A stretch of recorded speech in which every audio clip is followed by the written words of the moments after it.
tell you what, ladies and gentlemen, summertime has shown up. It is hot. Last 2 days, bugs have got out here too. Last 2 days, it's been right around 96 degrees with a heat index of about 101. Humidity's pretty high. We had such a nice spring, and I'm just gonna be thankful for that. And we're gonna deal with summer because it's here and everything's gonna be great. So we got that little Silky out there. She's a little tiny thing. She gives us eggs about that big. And Silkies are notorious for going broody. And it looks like she is moving into that spot, and she is so funny. She gets so mad when we move her off of an egg or whatever. Because she's so small, she don't sound like a regular chicken. Are you mad?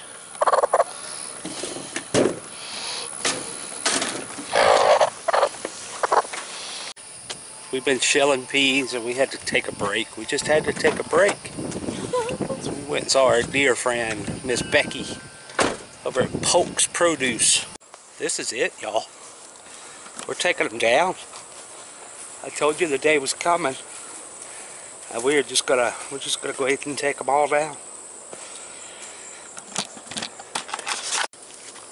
We're getting the green ones, we're getting the red ones, we're getting the yellow ones. Can't see with the sun in my face. Yeah.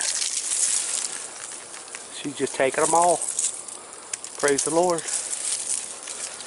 It has been a good season, hasn't it? Yeah, it has. If you had to guess, how many pounds would you say there was? 300 or 400? 300 or 400 pounds. Yeah, maybe more. Yeah. That's pretty awesome. From just a few seeds. Yeah. Hey, how about that? Let's do it. Wow. That's going to be some green tomato ketchup. Alright, we're going to do things a little bit different today. We're going to make green tomato ketchup. And this is an old recipe. This is like my grandmother's recipe. And it's pretty simple, I think. The way I read it, it's pretty simple, and the way we've made it in the past, it's simple. It's about a half a bushel of tomatoes, about 26 pounds of tomatoes.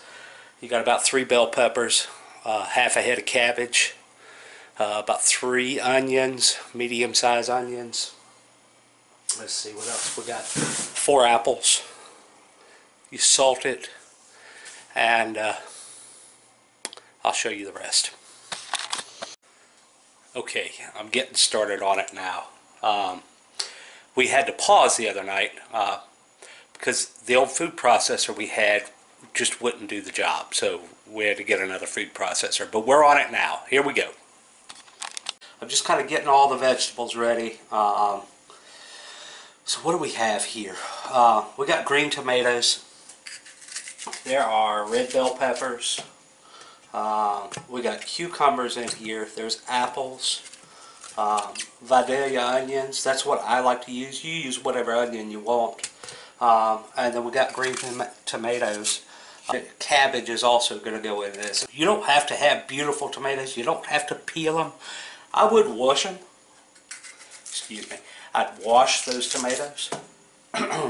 You know, we grow our tomatoes here. We don't spray anything but BT on them. You know, get a bunch of stuff cut up as far as tomatoes, green peppers, cucumbers. Wash your cucumbers, you know. Get the spines off of them. Wash your bell peppers. Unless you grow it and you know exactly how that food has been handled in the field, I'd go ahead and wash it. Apples are sprayed a lot. Yeah, so here we go. We're going to shred.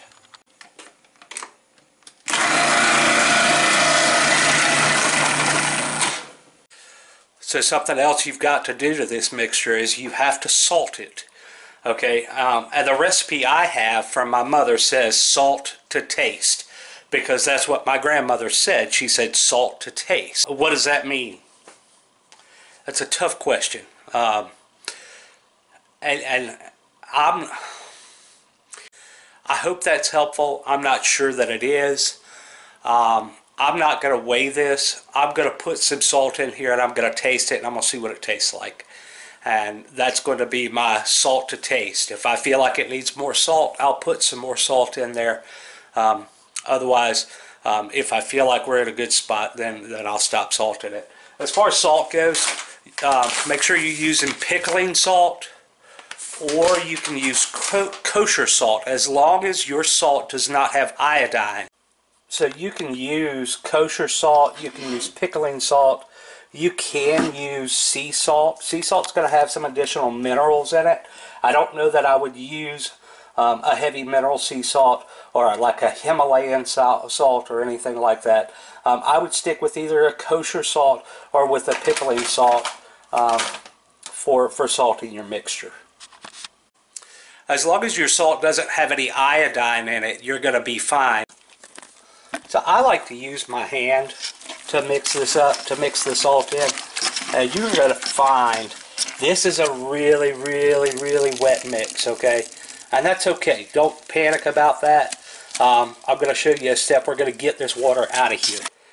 There is probably some science to this, and I am not using science, okay?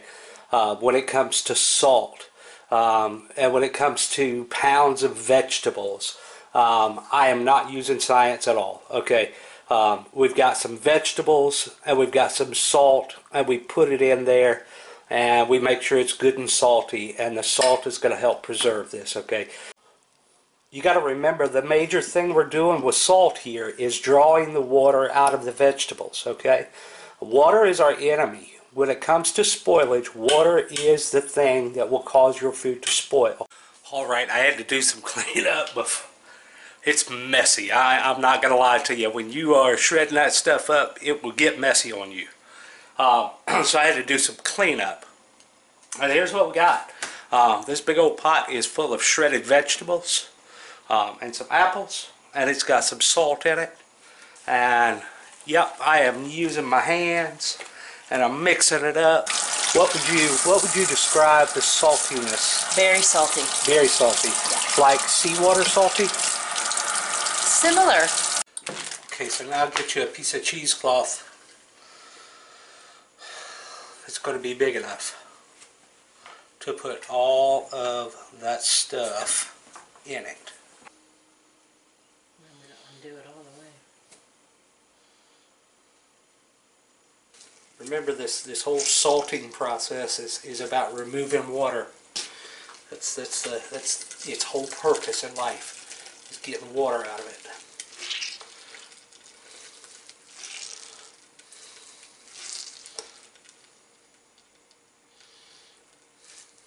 Alright, so after you put it in the cheesecloth, you squeeze it and squeeze it and squeeze it and squeeze it, and you get as much water out of it as possible. What we've done is we just tied a string around the cheesecloth, you know, and then we just kind of hung it on the side of that pan. We'll put a lid on it, and we'll just let it sit there until tomorrow evening, and we will go to the next step. Alright, I forgot to show you the rest of the green tomato ketchup, so I'm just going to tell you real quick here. This is super easy. You didn't need to see this. I promise you can handle this. So you saw those balls of vegetables that we pushed all that water out of. Okay, so today's the next afternoon, and what I did was I made a brine. Okay, and that brine, the ratio goes like this. Write this down. Get a pen. Write it down. Here it is.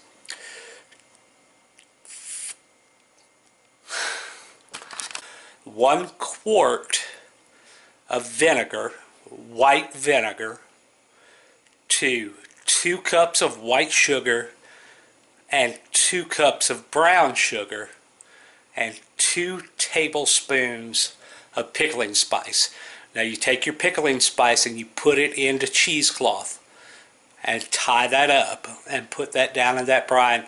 Stir it up, bring that up to a boil, okay? And then you're going to put all of your vegetables. You're going to take that ball, untie it, empty those vegetables into that brine, and let that cook for 30 to 45 minutes. After you've cooked that for about 30 to 45 minutes, put it in your jars, wipe the rims, put the lids on, and put your rings on. Seal them up real good. You don't have to water bath can them. You can if you like, for about 15 minutes for pints, water bath canning. But you don't have to. They will seal up themselves. And with the amount of vinegar that you have in there and the amount of sugar that's in there, they will preserve just fine. And what you'll end up with is a jar that looks like that. And that is your green tomato ketchup, or your green tomato Chow Chow. So that's it, folks. It's super easy. But the ratio, I want you to write this down again. This is super important. The ratio for your brine, okay? It is 1 quart of white vinegar, 2 cups of white sugar, 2 cups of brown sugar, and 2 tablespoons of pickling spice. Put your pickling spice into some cheesecloth and tie it up.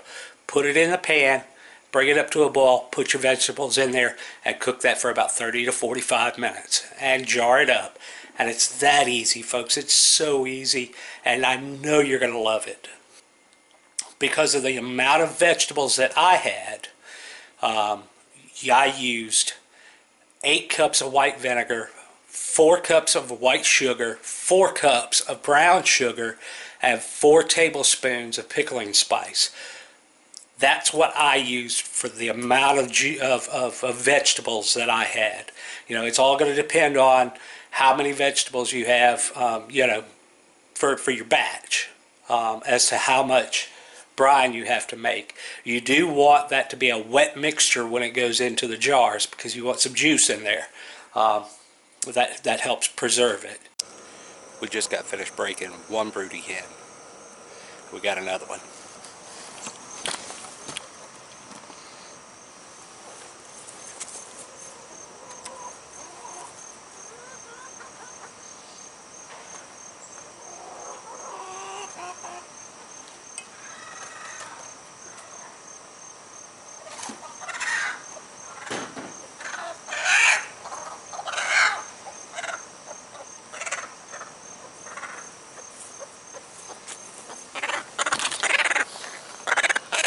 She is mad as can be. You ain't never seen a chicken so mad.